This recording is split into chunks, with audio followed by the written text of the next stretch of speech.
howlaha qaranka oo haysaana faraha badan waxaanu ka hadli doonaa laba qodob oo qura mid waa duufaantii ku dhufatay gobollada lixda ah sanaag saaxil maroodjeex awdal iyo sanad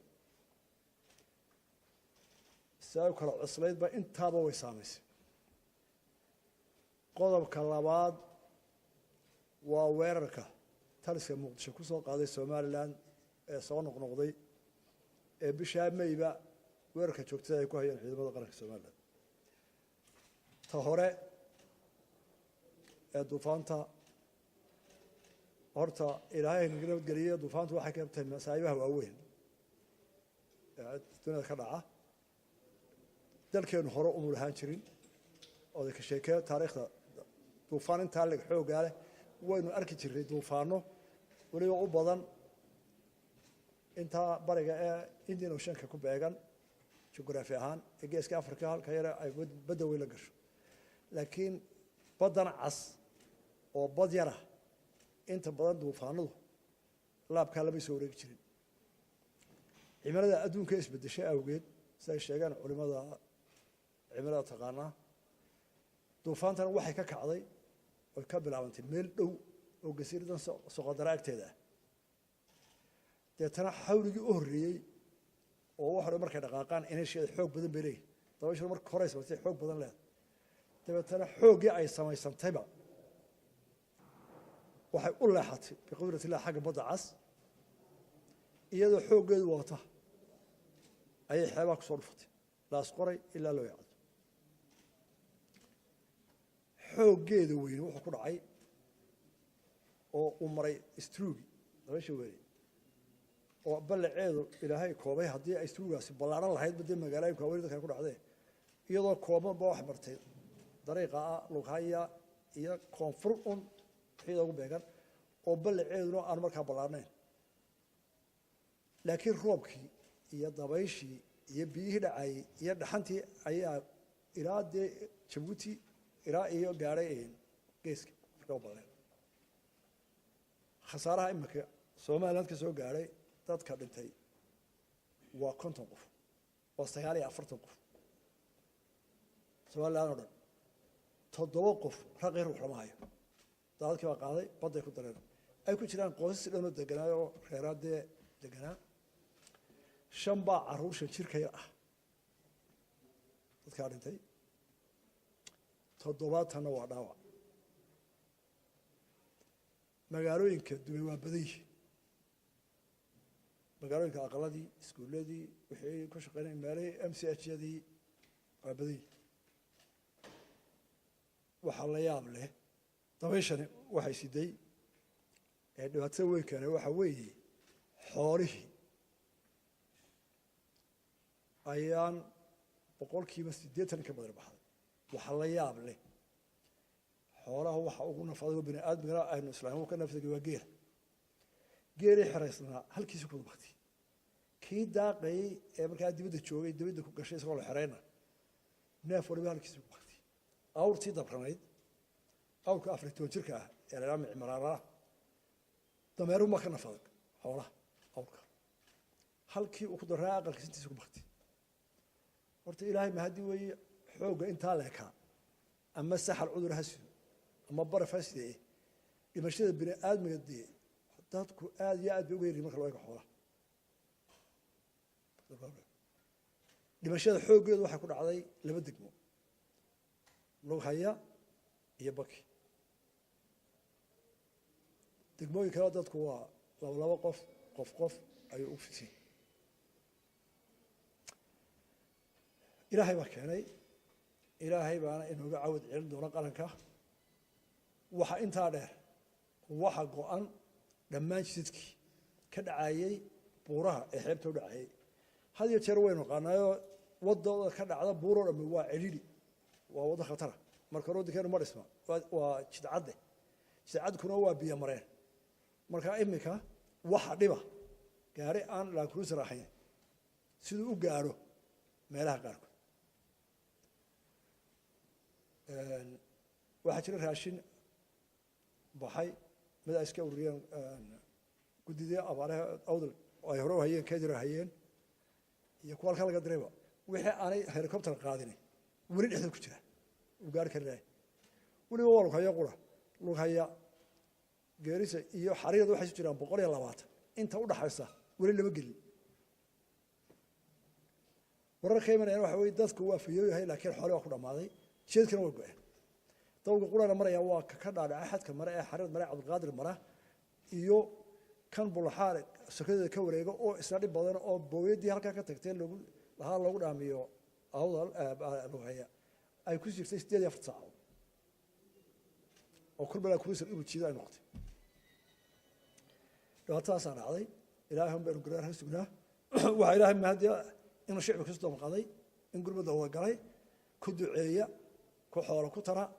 ku xoogiisa la taga ku aqoonsi la taga marka ummadda Soomaaliland waxaan soo jeedinaa ugu baaqaya inuu qof waliba wixii uu tamarayo gurmadka kaga qayb galo kii xoolahaya uu xoolaha huro kii aqoon leh uu aqoontiisa huro kii xoog leh uu xooga huro wixii aan kor karaba ilaa laas qoray oo wixii ay laash ku shaqaysanayeen ba ka baxay badu qaaday ummad aan ku tirsan kalluunka oo warshad ku lahayd ayaan qofka ka shaqatay ama wax yar ka shaqatay ilaa kii xoolaha insha Allah wuu ka soo kaban ilaahayna isaga raxmaanahu cawl khayr qabino sino isaga inoo dadjin waxa jirta guddi abaaraha qaabilsan oo dhowr wasaarad ka kooban waxay sameeyeen hordhac dhibaatada intellectual evaluation-ka waxa imkana ay sameeyeen report caama si comprehensive oo nidaamsan waxa dhacay caalamka loo gaarsiiyay inaguna ogaano hawshan oo qaybsanaato aan isbuuqii waxyaabo gurmadkii horreeyay wuxuu naga soo gaaray Djibouti kii labaad wuxuu naga soo gaaray Imaaraadka Carabta caalamka kalena gurmadkoodu aad bay soo qaban qaabanayaan safarada way la soo hadleen hay'adaha hore way ordayaan hay'adaha qaarkood goobta way gaareen waxaan u tagay UNICEF hay'adda la yiraahdo way isqaybiyeen hay'aduhu si nidaamsan bay soo qaybiyeen oo qolo waxa loo qaybiyay kaariyo saaxil qaar sanaag qaar hargeysa barojaax gobol ba loo qaybiyay laakiin gobolada buuraha ka hooseeya buurleyda ayaan la mari karin gaar aan markay dhibaatada wata inaguna helicopter ma inaan yeelan insha Allah mustaqbalkuna heli doonaa taa waxaan ku soo koobayay dhibaatada dhacdana oo intaas la eg tahay qarankana waxa la rabaa inuu gurmado siiba dadka caafimaadka yaqaan loo baahan xoolaha iyo dadkaba jaamacadaha isbitaalada kuwa private-ka dadka badan haya maanta waa heer qaran gurmadka laga qayb galaya iyadoo la farin isbitaal waliba shaqaaleysa jaamacadda caafimaadkeeda wasiirka waxa hogaaminaya wasiirka caafimaadka waa la qorsheynayaa si loo gaari karo dadka xanaanada xoolaha iyo dhalinyarada xooga ah sidii loo gubi lahaa xooli bakti oo jiifa meel biyo Mareykanka oo hadduu roob kala oo biyo Mareykanka ay qaado xoolaha baktiga dadku ku soo door biyaha cabi doonaan taantaas ka baxay gurmud u baahan oo midda qof la meelkiisa iska xilsaaro waxaana hogaaminaya guddida ka hortagga abaaraha hay'adda masiibooyinka abaaraha iyo hay'adda barakacayaashu iyagu waa executive waa kuwa hawsha fulinaya ee faradka jooga guud ahaan waxa uu hogaaminaya guddida wasaaradaha oo u qaybin dadka hawsha dadkuna waa inuu u diyaar garoobo qof waliba ka qayb galkeeda qodobka labaad tantaayta ka baxo waa dagaalka Soomaaliya ku soo qaaday Somaliland horta dagaalka waxaan u aragnaa dagaal ay wadaan dawladda Muqdisho ka dhisan waxaad idaacadaha iyo dadka wariyaasha iyo saxaafadu ay inta badan aan ka maqlay oo isticmaalay Puntland iyo Somaliland mahaya waa laba dirisa waa dad isku mid ah waxa la xaalada hore taariikhan uga dhaxaysa oo gaarina ma jirto waxay soo qabsaan ma jirto waxa weeye siyaasad ka timid Muqdisho dawladdeeda ay soo goysay oo ay ku doonaysaa inay ku xaqiijiso ama hirgeliso inay tahay dawlad ka talisa Somaliland inaanay jirin waxa la yiraahdo qaran Somaliland uu yahay gobol ay xamar ka taliso oo farmaajo iyo ra'iisul wasaaruhu ay caalamka u tusayaan inay tahay gobolada ay u tahay mid kamid ah marka Soomaaliya 7 sanadood adkaysatay qarannimadeeda iyo hay'adaheeda iyada oo aan wax oraada u gudbinin dawladda xamarka dhisan dawladda imka dhisan waxa la noqotay inay ciidan ku caburiso Soomaaliya wana sibdar maanta in intaas oo dhan yaray ay ku dhintaan dagaal ay wadaan siyaasiyiin ama kursi ay fadhiyaan ku cimar dherarkiisa ku doonaysa ama awood iyo kalsooni aanay ummad u haynin oo mar hore ka guurtay oo ka goosatay ay ku hamoonayaan inay xoog soo gacan galiyaan Somaliland nabad way ku asaasantay dhexdeeda nabad way ku dhamaysatay wax kasta oo khilaaf way yimaada mar walba khilaaf way yimaada la diidi maayo khilaaf Somaliland khilaaf iyo weerarada bini aadmi noloshiisa ka mid tahay qoyska inanka iyo aabaha iyo hooyada iyo inanta isdhalay baa khilaaf ka yimaada dadka wada shaqeeyo ka yimaada shirkaduhu ka yimaada khilaafku waa nolosha bini aadmi ka mid qabaa'ilku ka yimaada deegaanadu ka yimaada wuu inala nool yahay bini aadmigana waxa ilaahay xil saaro khaliifada ardayga uga dhigay inuu khilaafaadka xalliyo iyo dhibaatooyin kale ka hor yimaado marka Soomaaliland dhibaatooyin badan baa ka hor yimid gudaheeda dibaddeeda dabeecadahan iyada xalisata waayo qofka Soomaaliland wuxuu aaminsan yahay inuu nabad ku noqon karo Soomaaliland ka yaryar ka wadi wuxuu ka daalay colaadaha wuxuu ogayaa colaadaha waxa uu leeyahay mujtamaca ugu badan Soomaaliland oo cimrigooda 40 jir yahay waxay ku garaadsadeen oo ay wada garanayaan dhibaatada colaadu leedahay marka qof waliba ka hortaga colaada marka dhibaatooyinkeeda gudaha nabad ku xalis caalamkana waxay u fidinaysaa nabad dariska nabad u fidinaysaa caalamka oo dhan nabad u fidinaysaa si kala hadaan idinku sheego juhdiga Soomaaliland ku bixiso nabadda adduunka oo dhan dhaqaalaheeda oo aad ogtiin kuwa ugu yar adduunka xagga hoose kaga jiro inta iskuul iyo biyo iyo caafimaad ka goyso waxay ku bixisaa nabadgelyada caalamka oo dhan iyadoo ku ilaalisa xuduudaheeda oo dhan xuduudda badeedu waa 800 kilomitir dhaqaalaheedana waa ognahay haddana Soomaaliland waxay waxeedu u hurtay oo ardaygu iskuulkiisii maartay wuxuu ka heli lahaa laabkiisa u laayay oo ka caafimaadka dawadiisa u laayay oo arday badan ama mid badan caafimaad ku leeyahay waxa weeye kilomitir ay nabadgelyada ku ilaalisa xuduudahooda ay dalka jaarkayeen dhan nabadgelyada ku ilaalisa ka Ethiopia ugu dheer waxaan nabadahay nagu gudbo ka Djibouti waa jira waxaan nabadahay nagu gudbo ka Puntland ee Soomaaliya kamid ah gobolka dawladda state-ka federaalka ah Puntland oo kamid ah Soomaaliya xadkeeda dheer oo xadda leedahay maanta ay noogu horeysa wax colaad ka dhaca maantana waxa la keenay waa colaad laga soo reeb Muqdisho saadarteed ciidankeenu wuxuu tagay tukaraq bishii 8 bishii January 8 dad badan baa yiraahda sababta waxa kiciyay ciidanka Soomaaliland muxuu tukaraq u tagay ciidanka Soomaaliland tukaraq wuxuu tagay 2013 wuxuu tagay 2015 waxa mar degay ciidan kale ciidanka Khaatwe ee maanta Soomaaliland la safan ee ka hortay Puntland ayaa degay wuxuu uga soo noqdaa meelaha uu degay ciidanku xilliyada abaaraha jiilaalada iyo guyada guga markay review jiraan uu aag dorsada marka jiilaalku wuxuu degaa meel biiray ila magaalada ma joori ma haystee marka gugi iyo ay dhacayaan roobka iyo kanaacadu wuxuu ka baxaa ciidamada waxa loo raraa meel ka baxsan wabiyada iyo meelaha kanaacada taag baa loo raraa ciidanku dalkiisa halkii uu kolba ku haboon marka ayaa loo raraa marka wuxuu u tagay iyadoo kaliishi ku leedahay iyo jiilaal dheer la filayay meel biiru doonay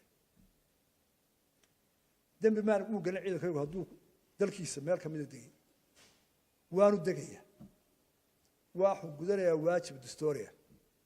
dawladdu ciidanka dalka dhexdiisa kolba halkii u daray u raraysa waxaan gudanaynaa waajib dastuuriya in dalka xuduudda la sugo inuu Soomaaliland wadayaa inuu Soomaaliland daafaco 75 kilomitir bay ka soo duulaan ciidankaas halkaas ku soo weeraraa ciidanka markii laga wada hadlay ee dhowr jeer ciidamada ka soo baxay Garowe oo waxay diiday inay takraq timaado inaad soolba soo gashaan halkay tukaraq waan joogsanay waxaan ku niri Soomaaliland waa joognaa xadkayga 5 baa ka haray garbixiyaana maxaa qoosatay muqdisho madaxweyne farmaajo ra'iisul wasaare maxaad qoonsatay jawaabta soo baxday waxay ahayd waxa ku jirtaan dhul aydan lahayn oo xadalkii isticmaalka biyo la bedelay haddii xadalka isticmaalka la bedelo afar kibadee waa isku dhaxyaacaysa caalamku kiiba ku dhisay isteeska xamara imika aynu maqalay koonfur ee la yiraahdo Jubbaland iyo koonfurta Baydhabo iyo Hiiraan iyo Jubba Jawhar iyo Hiiraan iyo Galmudug iyo Puntland waxay ku salaysan yihiin xuduudiisa 60kii markii uu ka tagay Talyaanigu ay kala qaybsanaayeen waa goboladii Majeerteeniya Hiiraan Alta Jubba Lower Jubba ayun baa loo rogay stadium taasaa khalkhalaysa haddii laga tago marka annagu ma naasan xuduudada ay sameeyeen tala Ingiriiska iyo Talyaaniga u dhaxay ma naasan waa wax caalami ah cunfi kuma tagayna xataa iyadoo qabin waxaan tagaynaa tiyo Soomaaliya u dhan tahay oo raasol koow ka yihiin oo sanaag bare ka koow tahay oo inay Soomaaliya wax dhisata ay dan mooday oo isugu timid siyaasiyiintii ugu waaweynaa ee raasol ee jabhada sameeyay ee ciidamada abuur Soomaaliya ka soo horjeeda waa inaga nabad ku heshiinay isiba ugu rasay xeelad toosiya ka gudoomiyaha khaatuma ku wahayd laba ahayd oo tukaraqda intay degtay aynu ciidan ahaan iskaga horan 2015 waa kan Ali Khaliif maanta markaynu heshiinay Soomaaliland oo dhan iyo deegaanada Sool iyo Sanaag Bari ayaa waxay noqotay inuu xadkeena gari ku gaadho waxaynu gaarnay xadkeena si dadku u gariyo helo si mashaariic loo doono caalamkana dhul nabada ay wax laga qaban karaa si dadku u dego si biyo loogu qodo si iskuul loogu sameeyo si caafimaad loo sameeyo waa in nabadda xadkeena soo xiro meel waxyaalaha dhacay waxa kamid ah week koor maalintii bisha 19keedii 16keedii meelaha weerar laga soo diray afar gaari oo technical ah oo ka yimid Garowe ayaa waxay raas ka rideen hadaftimo oo ah xarunta saldanada Suldaan Saciid oo aan wixii Soomaaliya ay buuqiyo jirtaan ay xabad ka dhicin wala Soomaaliya ba taageeraysa marka ninkii odaya siyaasi ah kii madax dhaqameeda kii wax garada ee Soomaaliya baan ama loo hanjabaya ama waxa loo leeyahay dadka wax ka daalu geenaya baa lagu dilay xamba maaha hoos baa la isugu sheegay idaacada rasuul soo furistay oo habeen hore ka dhigsanaysa Garowe hebel inka xagga amra waadil waxa diidaa waa ka dal koriga dawaadil hadda wadada deegaanka saa wax lagu qabso waxaan u sheegnaa taliska Muqdisho halka ma joogtaan idinkii baa shaydan ilaaliya marka ninka soo jooga iyo ninka jooga cergaabo uga jimaysid haddaad soo raaci weydo waan ku xurayaa iyo waan ku xukumayaa xabsiga eedgelis anagu waxaan leeyahay kanaga soo jeeda wada hadal iyo walaalo maxay kula tahay ayaan ku dhamaanay oon kula heshiin kaanaga gardaran ee labada goor iyo saddex goor soo weeraray ee 15 kilomitir soo duulay ayaanu leenahay war walaalo ragga hadda leen war walaalo colaad jooji maxaa tabanaysa miir qaban ku hadal waxaan ku soo koobaya war caalamka uu sheegaya Soomaaliland uu sheegaya haddaan Soomaaliland ahay marka hore duulimaad ma ahayn kuma duulayno cidna Garowe wariga iyo colaad ku tagayna nabadii barwaaqo mooyaane ya taladeeda marihin Soomaaliya ka tirsan tahay waa federaalka steedka Soomaaliya ixtiraam baanu haynaa horumarkeedanu jecelnahay dadkooda walaalnimo iyo wax naga dhaxeeyo wanaag kuma soo duulin Garowe lagu soo socdo kuma soo socno Garowe ma tagayno qofna wax yeerin Soomaaliya oo ama reer Muduga ama reer Baydhabo ama reer midna colaad ma hayno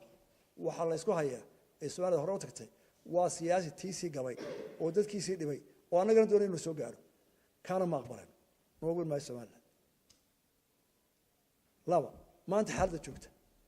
ciidanka iyagu halku 8 January degay uu taagay ma dhaafayo cid walba u sheegayna inta noo dhiman wada hadal baan ku gelina war maxaa diidantii ma leh ku qasbi mayno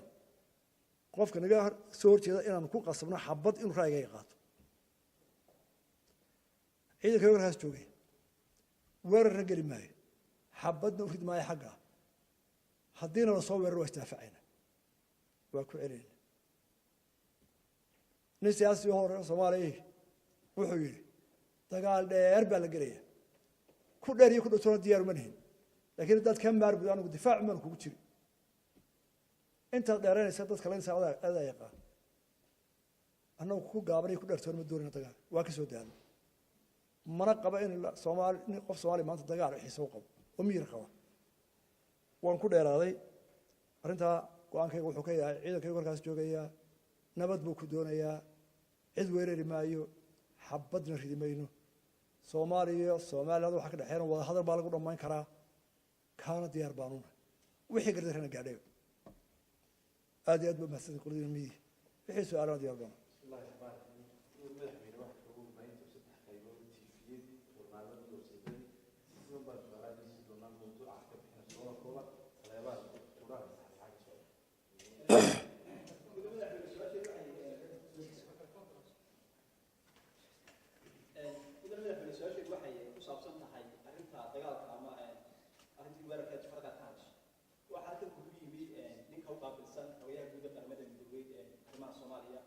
sidoo kale safiirka ay Mareykanka u qabtay Soomaaliya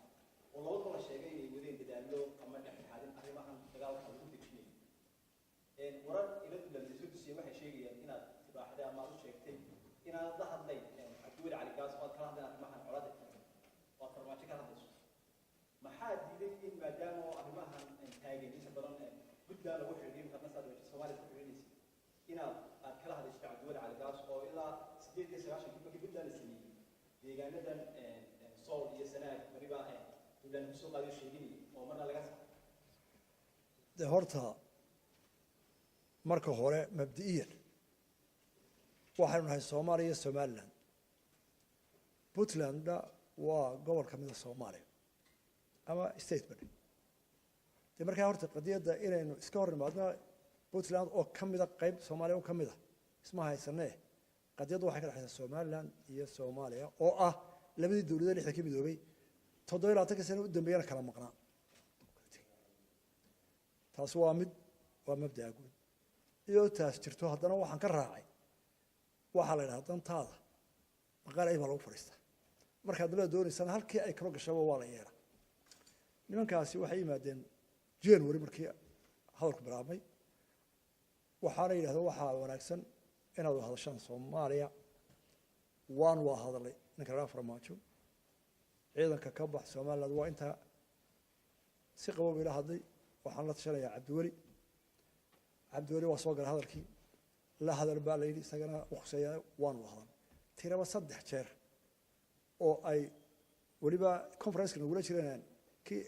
ka Mareykanka iyo kala waa yar hadal saddexdii goor baa Cabdi Wali wuxuu yiri saddexdii uu ka baxay isla markiiba kii u dambeeyay sheegay afritonkii wuxuu soo qaaday warkan u dambeeyay 4 bish 23 habeenimo waxay la soo haday safiirka Mareykanka Nairobi jooga wuxuu yiri waxaan doonayaa inaad saddexdii qodob kiita oo idin keenay in la furiyo aroorta Brito oo meesha aanu ka dhacay warnabada waa ana ka jecel saddexdaan war raacsan saddexdu maxay yihiin xabada hal joojiyo humanitarianka hal ogolaado hal sameeyo qaab ay labada koondar ciidamada ku hadli karaan oo si aan isku dhicin si kadib ciidamada oo xabado dhicin saddexdu ogol haddana ogol hore ogol waxa la soo safarka baraka wuxuu saddexaas san doonaya inaan goobjoog ka ahaado Cabdi Wali baa ku jira dhig kala telefoonka ogol saddexda qodob ka hor saddexda horaan ogolaan laakiin waxaan ku sheegay safiirow Cabdi Wali oo maqlayaa ciidankiisa imika wuxuu jiraa 500 mitir 7 kilomitir gaabta ku soo guuray weerar waa u dhay ilaa hadda soo socdaa inuu shitaab qolka soo dhawaado doonaya aroorta marka caad soo baxaan weerar bay ku soo qaadaya habruufka aroorta hadii weerar ka la waana nabad wada hadduu dhacana waa wixiisi maxaan ka dhageystaa shantii markuu soo biraa kii kale ka horreeyay ساسه لمد بوه مع فرماجو كجري في تلكبرس لا هاي نبض هل كيغا سو داف مايو حبده سو ريبينو لكن شلي inta waxay noo tahay 15 shalayna laba goob bay ka soo weeraray waxaan mu soo weeraray wuxuu dagayay baruhu aroorta ka soo weerar qaadanay madaxweyne iska soo reysay yaa garantiin sariir barid baad ay ku jiraan weerar gal ma galaya leeyahay waa gudan wixii ka dhacay marka binaadmu qowl bisla qowl ka kaada nin meel u jeeda hadal ma xiraayo waxaan arkayaa in aan dadka Puntland dagaalka daruugu jiray dagaalku mid siyaasad ah Soomaaliland waa gobol kamid ah عاسي قروبه xoog baan ku muquurinaya aho xamar ka soo baxay oo la soo maray Cabdulrahman Deewarka marka ninka wada hawsh yan ka hadleen dhaawacii meel diyaar soo direen xamar loo geeyay meelada Turkiga uu qaaday ciidankiisi dhaawac aha meel isoo ku saar xamar ku tagay boqoshooyinka ahayn maxaa biskiina Cabdulrahman la isticmaalay aan kala hadlay hadii nabad la doonay nabad nin baa dabada ka wada halkaas ka socota nimanka waan ka xumaa أنا أرى بتراضي هذا بتراضي رهيب البتر رهيب اللي بالله يعني كأبليه والله صراحة مرة عاد بنا وحمة دم بنا مرة حلوة صراحة مرة مدحونه هذا ومرة يسوون سياسية وجه هذا وكرسي وقت أجوا مركب والله هذا وحكوا عن عيد وحكوا عن بالله هذا عيد قوله إلهي كيا بسوء إرجع كل هذا هرجع يا والله قاطع لكن قف هو وعد هالمحن كلا جريه إلا ما أنتي كانوا كذي قف البحر بالله قاطع عيد كانوا كلا في حبة فيه حتى مررك قاركود waxaan u diyaarsan ka inay hore xagga hore iska eega taliyash maalin walba waxay gaaraan 40 kilomitir hore maalintii hore waxay dhaafeen bilqaboobe oo xarintooda ahay waxaan ugu gaadhin la soo celiyo ciidan bal ciidan guul gaaray oo cadawgu si jabiyo oo jeeri karaayo oo leeyahay ka soo noqon ka war nabad baan ku doonaynaa dadka deegaanku nabad galaan baan doonaynaa inaan deegaankayga la soo jeedin oo dadka dhulka degan aan ciidamada hadween baan doonaynaa ku socnaa laakiin hal ciidii qolkaas ka go'ay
tawada meeshaan ku sax tawada meeshaan kuma oran halku joogid uga soo noqonaya waxaan ku wari marka abaaraha meel biyo daga marka guyaashana wax laga baxaa meesha daadka iyo biyo jiifaan isagoo eriyo daafacayo kolba ilaaliye ciidan dib soo noqonaya ka hor soconaya ma jiro horta hadda baan ku sheegay ciidanka Soomaaliya intuu xadkiisa gaarayo sida ugu dhib iyo khasaare inuu gaaro oo kolba de nabad lagu dado oo wada hadal lagu dado haday socon wada oo lagu soo doonto wax la iska celiyo mooyaane waxaan ku sheegayaa ciidan soo noqonaya haltaa ka jiro ciidanka halkaas dhaxa weerar lagu reeyay ee waxa soo dhimashay dhaawac ka soo gaarayna haba soo qaadan talabaad horta doorashadii idinku baa lagu go'aan adag markii hore midaan hore aqoon miskiinka waxba ina marka waladina jiraayska ayin baa baasha tuurayo anu da miskiinka saara number 1 marka wax dhacaan sida xigmad waliba farayso cid kasta oo bini'aadmi maraa daayarkaas oo dadka u shiraaray marka wax dhacaan oo quuq isu yimaado oo shirxda bini'aadmi wala buu shiraa marka wax waayo taladu waa baadi waa la ururiya cid ku jirta Ilaahay baa marka xidhan wala tala badsaa sida dadku tabaraya hadii ay siyaasad tahay haday maamul shirkad tahay haday ciidan tahay shir baa la qabtaa tala la ururiya go'aankii dhowr laga eega lagu dhaqaaqa Ilaahayna quraankiisa ku sheegay shira oo tashada oo hadaa goosataan ku adkaysta marka waxay wadaan anu waan shiriya oo talada waan dayday أنا dadka waxa ma dheeridii qof caadi ma aha taladana ay wada muuqan karto waan ururiyaa laakiin go'aankan wada qaadano ku xajinaya go'aankan wada qaadano halkiis uu taagnaanaya ilaa shirka la bedelo waa lagu soconaya Soomaaliland hal mar bay goostay go'aan wada jira aan qarnimadana soo noqono burco boormara waxa ku soo xad qarameedki hargeysa tooysaashkana waxa ku soo dastuurki 200 waxaynu ansixinay dastuurki qodobka koobaad xadka dalku sheegay annaga gacanta kitaabay saartay dalka midnimada ilaali cadawna ka ilaali dalka xadkiisa waajib saaro kitaaban gacanta ku geliyay waana go'aankeeni wadaneed xisbi kastoo tartamay kaas ku socday marka dalkeena marka la sharay imika waa waajib saaran xukuumadda iyo dadka kiibar ku socona oo waliba aynu bohradeenno iska ilaalina intaanu ka baxsan karo cunf haddii caqli la helo dheerayn soo jeeda kaasina waa kalabaad sicir bararki hawshiisii waana socotaa malaha wali halkan doonimo gaarin dhaqan waa jira intii tallaabooyin la qaadi karayay ninkii wuxuu raasho maan ka gaday man saar bay laqday shakada soo taqaan odayga la dhigeeyo aad u yaqaan ee tan in baad cawda inay fashiliyaan ee tan gudin yar oo quraan la yiraahdo man saarto tay u yar ee lagu qoraa kala ay hashi dabada ka geli odayga baa wixii hashi dhowr ka eegay oo kadeed deelaha ma gurtay maama ila ma hayn barigi baalkan la yiraahdo iskaan kan wax lagu eegay warash maasa ya man ka saar bay laqday debarka waan ku wadnaa haddaad wax talaasan ku soo biiri halkeeda dadaysa anu mid ma ogahay inuu ka qayb qaato sicir bararka badankeena habluhu kuma jiraan ragga boqolkiiba 95 inuu qayb ka nahin baan ogahay baalka la sicir bararka saana wala ma jinqaadu cunaayo $2 habeenkiina 500 inagoo taagay $500 bixina waxaan nahay dadka intay sun iibsadaan lacagtoodii waarida ay wax ku cun lahaayeen ee haddana ka qaylinaya maxaan sicir bararka bal hadda ma ku eegnaa inaynu taa ka yareen lafteena wax ka yareeyo ma ku eegnaa wax soo saar badan sameeyno haddii dhaliil maamul jirtana aynu isugu tagno oo mirqabno aniga laga bilaabo ilaagto haddii halkaan ku feyno baa mushtarka dawladda aan soo tagno laakiin wali waa dawaa aan wadeedayno hadda ciidan farta ku fiiqayno ciidan saakirtana garan maayo laakiin dadaal bay jira waxna waa dhinmeen hoos u dhaqaaqay laakiin halkaan doonayno gaarin taana waxyaalo badan baa saameeyay ninka ku xiga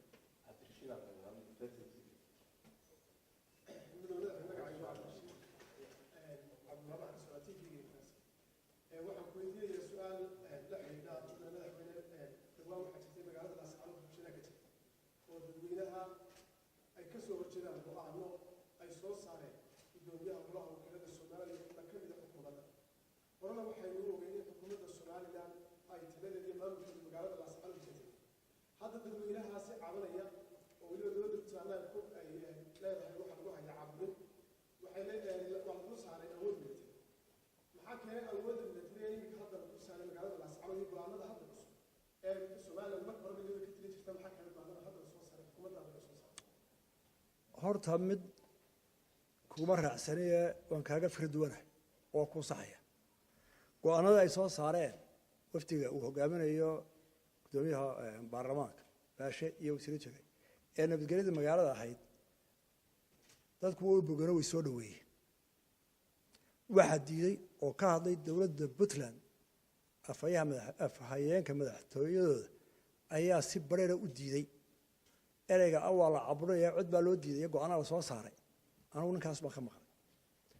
miidiya waxaan ka arkayay ilaa 20 qof oo baacimeter iyo da walba leh oo reesoora oo soo dhaweynay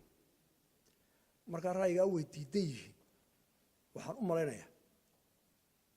inaan jiri haddii aanad ka madaxtooyada Puntland ii soo qaaday go'aamada wala soo dhaweeyay qaana magaalada nabadgelyada baa laga hadlayay nin wala nabadgelyo jecel qaarna lagu canantay dawladaha baan ku sheegaya maraa was dhagan baad ka maraysaa ana ku sheegay dhaliishay kuna lagu dhaliilay dad badan baa lagu dilay soo maalmaha dambe 3-4 dilo oo iskaga dambeeya jiri waana mid mooy kuwa kala aanan ku guulaysan soo qabashadoodii kuwa lagu dhaliilay waxna lagu dhaliilay reeso lagu dhaliilay oo waftigaana weydiiyay anagana weydiiyay dadka wax dilay xiran maxaa loo dili waayay haddaa ka baqanaysaan annagaa ku fulina keena markaa dhaliisha ma qarino wixii jira waan isu sheegnaa laakiin tanaad sheegtay kuma raacsan waa aday kuu koobantay warka iyo cabashada puntland raaci mayno waxaana waftiga meesha jooga ee baasha hogaaminayana cid soo laga lex jeclo badan dee cid lamida mooye ma filayan cid wax jeclan jirto wax dadka soo saaraya marka go'aanadan nabadgelyada ee qoryaha ku saabsan hubka sida loo sidanayo ee katarooda baaro ku saabsan waxaanu ka cararaynaa in dilalkii hore dhacay oo hawshoodii raacada lagu jira oo wali dadku naga suwaayo in qaar kana dhacaman ka hortageen ciidan military intigina police baa tagay military wuxuu ku jira raaca hore reer soo la shalay waa kuwa ciidanka u gurmanayay ee dhaawiciista kuleynayay ee arkaysay sida u taageersanaa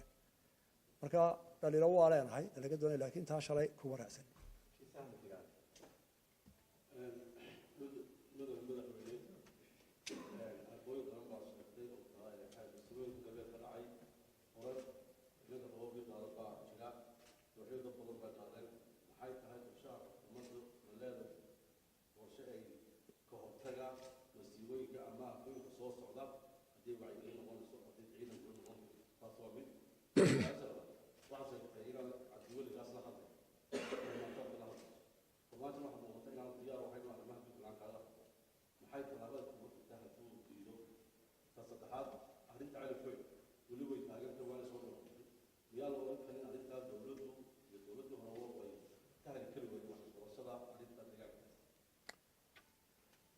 koobaad ee adooxyadan iyo dadku waxay qaadaan qorshe ma kale ha qorshe ma wada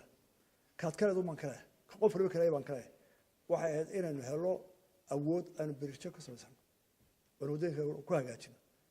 wana qorsheena koobaad weeyaan laakiin danteena iyo hamigeenu isma gaaraan inta badan tawaaci galinta ha imika alxamdulillah hay-adan saadaasha hawadu sanadkan aad bay u shaqaysay wayna wargeliyaan rikoor wanaagsan sameeyaan dignina wayna siiyaan wacyigelin badan oo dadkeena markay roobka soo da'ayaan baynu baahanay saynu bariisha iyo u dhisan lahayn wadooyin wanaagsan oo dadka nabadgeliyana waa hawl loo taala wax soo saar baa laga rabaa tacab baa laga rabaa tuugma bini aadamku dhaqmeen waxa aynu gaari weynay waa wixii danteenu gaari weynay laakiin hamiga waa wada qabna cabdiwali gaas la hadlo maayo waayo dagaalka waa isugu muuqdo waxa wada taliska muqdisho gabadhaas rawiso aad xusan maysid hadduu awr dhufaane isku soo yidhi dhibidii anna maan isdhega tiro hadduu farmaajo isdhega tiro anna waan dhagalahay kuma duulayo halkiisa tegi maayo laakiin su-aalaha waa daafacayna ragga daafacayna kuwaad ka noqonaysaa intiina aba batalayna waddanka daafacaa waana waa daafacayna dalka haddii la maqli waayo waa isdhegeysan waayo gardarra ma wadno dulmina ma wadno xabadda ma wadno laakiin nin kule ma jirtid xoog baa kuu muquulinaya dee qaranka su-aal aqbali maayo diintaa banaysay inaad daafacdo dalkaaga markay halkaas kala gaadho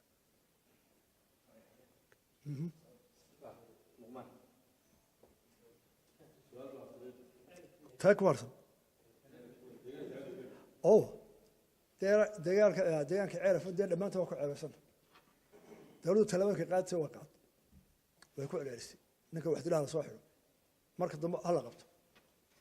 nabadda dadka ha la isugu yeedho ha la wada hadlo mar walba intaasoo hawladu 2 sano wadni waa la soo qabtaa dambiilayaashii waa la soo xidhaa ku qoraysatay waxa la galaa sidii caadayna oo wada hadallo wada hadallada waxa gala dee sidaynu isla wada ogsoonahay madax raqameedka iyo culimada iyo dadka dee warweynta dadka gashay way galaan way jabtaa haddana halkan ka gurmana haddana inta leeg baan qabanaa haddana waa la isu keenaa haddana sidoo baa kitaab la mariyaa habla la isu guuriyaa waa laga heshiy baa la yidhahdaa markaanu xidhno dee sida caalam jirteen wuxuu xalino aanu ka tagnaa dadka haddana waa dhacdaa haddana waa lagu noqon iminka qorshe ka weyn waa la galaa iminka waxaanu ku tala jiraa nin kasta oo la tuhmaayo inuu dambiilay ama uu abaabulay ama qorisita inaanu soo xidhno 4 baa xidhan aanu qoryo soo qabanay wixii nin oday ama biisi ama baacmishra ee sharwad ana waa qabanay ee la isla garto waxaa ku jira guddi culimiyo odayaala saddex guddiyo ku jiro kala jaada oo doonaya horta inay nabadda la xidhaan oo col qorista la waayo number 2 waxa la qorayaa waa intii hore dhaar ahayd iyo intii odayaal deegaanku heshiiyeen socon waaye somaliland oo isu dhammaxay isugu timaada arrintan waa xaliso taana markaanu nabadda xasilaabaanu keenayna dee waxaa jira haabab wax lagu xaliyo fara badan inagu dhaqan baynu nahay diinta islaamka aynu raacnaa qofku markay laba qolo kitaabka marto wixii magaa kala qaataan waxbaa daba waa run waa nagu soo noqotay maxay u soo noqotay waa xal u baahan xitaa jaamacadeenu inay raadiyaan malaa qoladiina jaraadka ciidanka oo faal badan inaynu hello halka buka somaliland dhowr isku tagto xukuumaddu hoggaaminta leedahay inay markay nabad la doonayo in wixii fidmaana qabato dadka nabadda abuurayana keento dabeetana go-aanada dadka nabadda keenay laga fuliyo waajaadkana waa qabanaya mar walba waanu qabanaa marka la jabiyo waa soo qabanaa waa laga gurmada runtii waa hawl inagu raagtay qarankao dhammina u baahan in la isugu tago annaguna aanu hoggaamin qarankao dhan arrintaa waa laga sugaya koo weliba culayska u badan waxaa qaadaya qoladiina media oo ay warkiin meel wanaagsan bugaadha qof walba gurigiisa u tagtaan haddaa war nabadeed iyo soo dhawaana dirtaan dee waxba ka taraya laakiin ninka waryaha ah ee war shara dira ee fidma dira aakhirana cadaab ula kulmaya adduunyana fidmu keen waana dambiili kii qorigiisii ka weyn marka maxaa inoo diiday miidiyaheenna caalimkeenna dowladdeenna inaynu dhammaanteen arrintaa ka wada gun gaadhno oo nin waliba u shaqeeya xagga nabadda yaanu xagga sharka waqeen miidiyaha waa aragteen waxaa ka socda xaaji waad ila aragtay waxa ka socda adaa miidiyaha ugu daa-weyn oo koofidna waad igasta malaa bidaartooda qaranaysaa horta xagga miidiyaha baasha ka soo gala adiguna anna xagga dowladda ka gelaya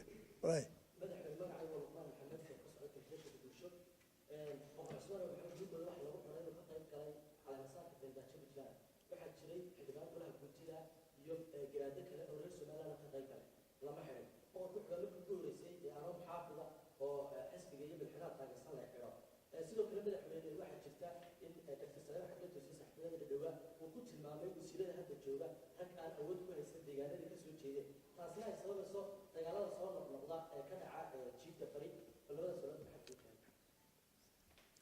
ta boqor buur madow oo saaxiibkaya ninkii orahaygana qaybta ugu weyn qaatay ah su-aal baa la isweydiiyaa halkan ba in badan ay codaysay baa jirta oo qoladii faafin jirtay waa go-aan adag buu leeyahay ha lagu doorto baalas wareegan dhigtay horta markii codka lagu ridaayay ma waxaa lagu ridaya cadaaladda qaad mise anigu waxaan sameeyaa haygu qaban waa su-aal boqor buurmado waxaa soo eedeeyey xeer arrinteena waxaana lagu soo eedeeyey hadal uu yidhi oona cidda ka qarin oo ka hor imanaya sharciga noolisan ragga kale maxay u soo oodeyn waayeena markii aanu weydiinay waxay leeyihiin facts aan ku keenno hadal ah marka ka horan mahayn tegitaankuna dembi mu ahayn waxay wada ahaayeen suldaano iyo boqor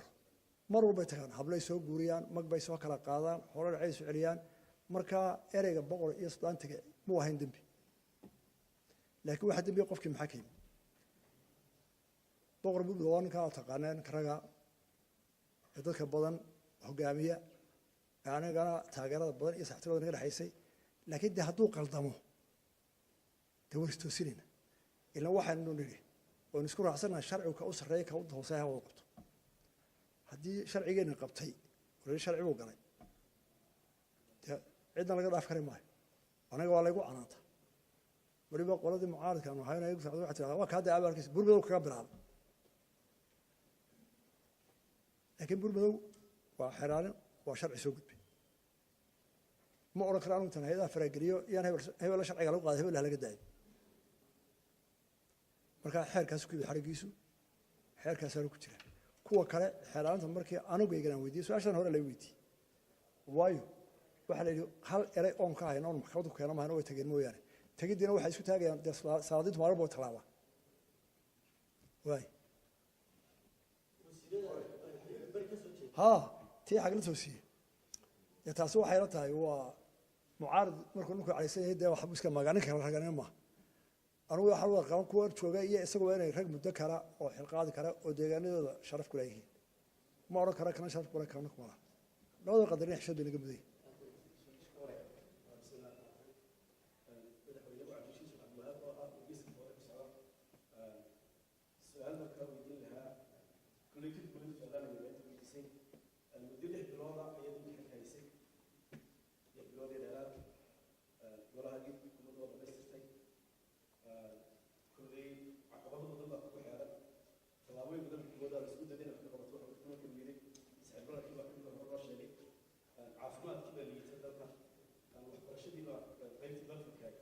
awood badan tahay tii public ahayd waxyaalihii badnaayeen laga sugi inaad xagga hore ka qabto caqabado waxaa kaa hor yimid natural mid ilaahiyana iyo mid man-made oo bini aadam sameeyey tan dagaalka oo kala ka mid a masiibadan oo kala ka mid a madaxweyne haddii xaaladdu ay sasi ahaato kulligiiba awal waxa lagu yaqaano dee ay dadku ku xaman jireen inaad dagaalka cawaanta ku tahay waxaana la hayaa oo keliya lixdaa bilood inaad cabdiweligaas dawladda ku rido markaa maxaa ku miliya madaxweyne go-aanka ku yaalla beri haddii xaaladdu ay san kusii jirto oo san dalku sii kegnaado ma waxa aad kursiga ugu dhegsanaan doontaa sidii robert mugabe si lagaga shaqaantugiyo mise sidii xaylamo design ayaad kursiga u banayn doonta su-aasheeda labaad soomaaliya dhowr jeer baynu ku aadanay inay dagaalka qayb ka tahay maxaa dokumentiya aynu haynaa in caalamka tusay keliya soomaaliya qaybka ah wax ka duwan aynu haynaa ma jirta dee laba jeer baynu dagaal ciidankeenu dagaal galay wax dokumentiyo ciidan baa ka qabteen dagaalka gaadiid baa la sheegayaa la leeyahay calaamadii federaalka ku taal kaaran kalaa la sheegaya maxaad bulshada tusaysaa oo cadaynaysaa ood ku cadaynaysaa in dagaalkan soomaaliya qayb ka tahay soomaaliya waa soomaaliya laakiin maamule kale leh iyaga baa sayaan maxaa cadayna ee dokumentiya caalamka tusaysa in soomaaliya uu farmaajo qayb iyo dagaalka sheekhaygi su-aal baan idinku weydiinaya puntland baa dawlad gaar u taagan baa mise waa dawlad ka mid a soomaaliya mise waa gobol ka mid a soomaaliya adaan ku weydiinaya markaa yara dagaalamaya taa intaasaan ku dhaafay ta kale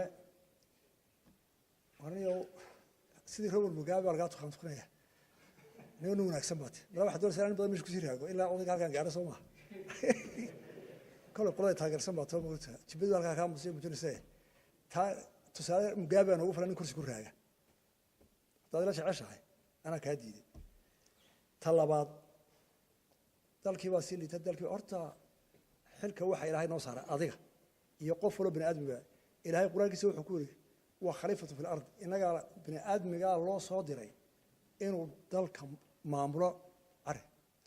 marka hadday dhibaata jirto waxaa lanoo abuuray in dhibaatooyinka xalilo qofka bini aadmiga siisaba daal doonaya haada rag iyo dumar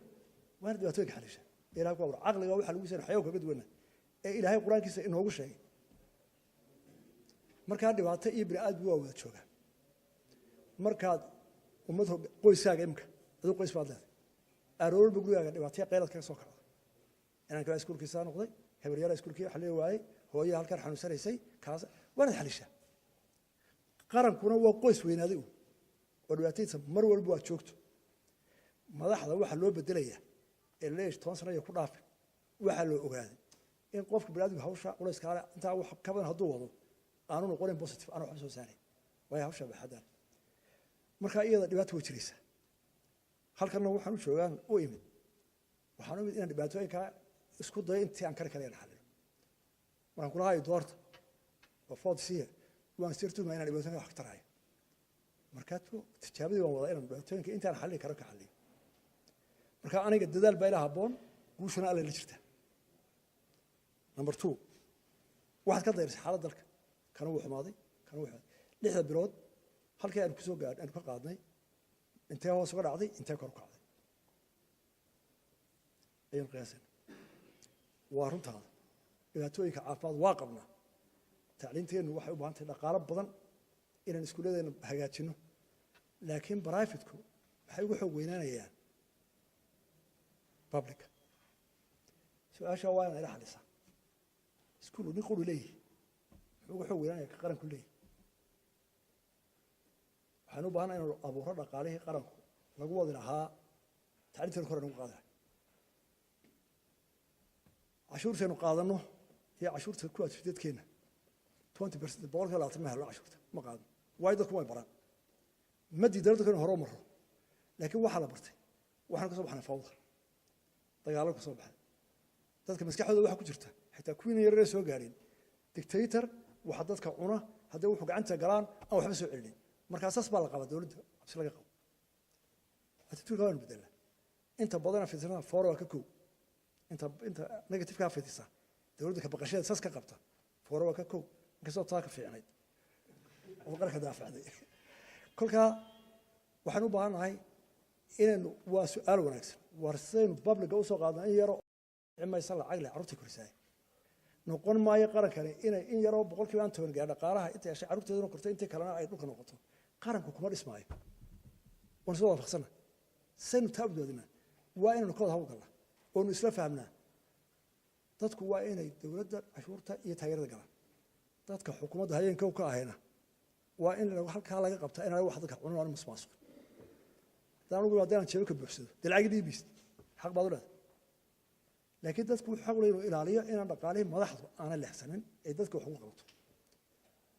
taynu ka wada simanahana waa taa inuu dadaalkeena wado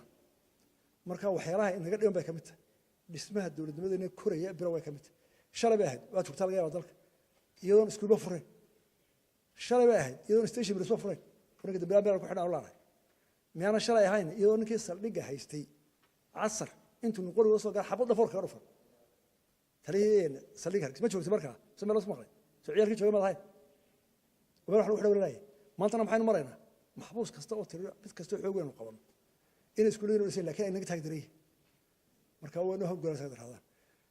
dhibaatooyinka dhamaystaada dhibaatooyinka kale ee jirana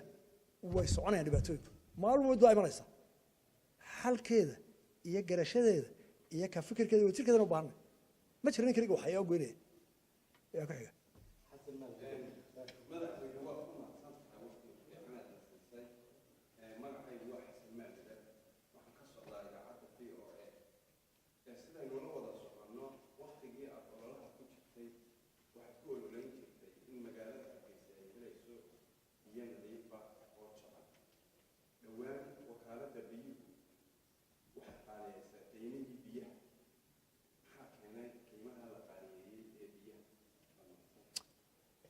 horta waxaan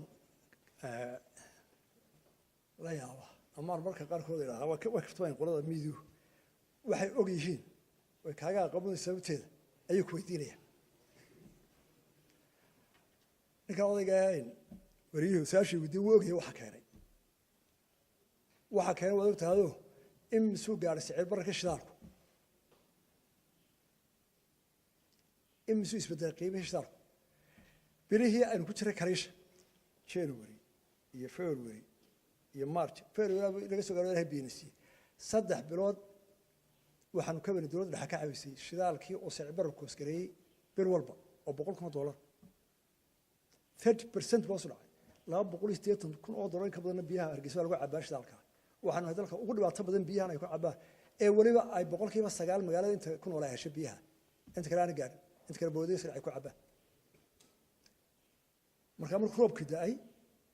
ee la qabowsaday inay batroolkaygu iska bixiyaan weeye waxaasoo duruufayna u xeeran taasaa loo gurmanaya waa kaa sheegay iskuuladana babliga rinji xitaa way baahanayeen mas'uulaha loo qodo caafimaadka inuu kornaa waynu u baahannahay wax yaraynu haynaa kolba halkay aynu ku hagaajinaa waynu u baahannahay marka markii roobkii da'ay dadkii 70% biyay ka helayaan diyada kraiskii ay geed debli wadee bowdaha u joogsaday marka hore waxaan u ka weynay bowdaha ka qaaday geed debli qasado inaan kala joogsanin intay qaad kala qaadaan marka ay iska bixiyaan shidaalkoodii kor u qaadaan biyihii magaalada oo istaagin waxaan loo kordhiyay waxaan waa 100 shilin inay tahay baalka litrka 100 shilin foostada $1 kun shilin koob shaama laakiin qoladii miidiyo waxa ka dhigteen wax aad iyo aad weyn idinku og dhibaatada jirta la yaab ma laha xaq bawleedii faraska usoo waxa lagu saa ka badiyo dawladda waxa la karbaashay madaxweynaha saa u dheereeyaan taana waa dadka ogola ahlan wasahlan waxay la tahay